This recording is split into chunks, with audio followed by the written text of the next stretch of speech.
So update lang ulit mga boss, no? For today's video, samahan nyo ako, bisitahin natin yung isang pet shop dito sa lugar namin. At check na din natin kung ano mga fish ang available as of today, February 10, 2024. Kung hey patchay nga pala sa lahat. Located nga pala yung pet shop na to dito sa Balagtas, Bulacan. At madali lang mahanap yung shop nila dahil sa mismong Robinsons Balagtas lang sila nakapwesto sa tabi ng Mang Inasal. Eto nga pala yung JB Pet Shop. As of today nga mga boss, no, madami silang stock na isda at kung naghahanap nga kayo, meron silang ngayong available na mga Oscar fish, silver dollar, mga koi, goldfish at madami pang iba. Ipapakita ko na lang sa video yung mga available nila. Meron nga din silang mga barb fish na iba't ibang variety o kulay, mga mollies na iba't ibang variety din, mga Danios fish at kung naghahanap kayo ng feeder fish or maliliit na goldfish, available din dito. At talaga namang di tayo mauubusan ng isda mga boss. Madami din sila ngayong iba't ibang klaseng tetra fish. Meron nga din silang mga glow tetras. Meron nga din pala ako nakitang malalaking parrot fish dito. Mga angel fish at rainbow shark. Meron din mga tetras tulad ng mga neon, genter, serpay na pang planted tank. Meron din mga betta fish. At kung naghahanap nga kayo ng full setup na ng aquarium, meron din sila na naka-ready na. Pwede din kayong magpa-customize sa mga design dahil marami din silang mga available na aquarium accessories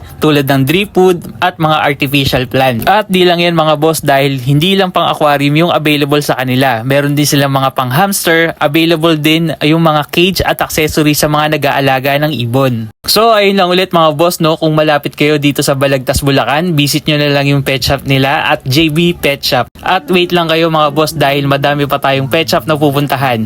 Maraming salamat ulit sa panonood. This is CJ Afyard and alright.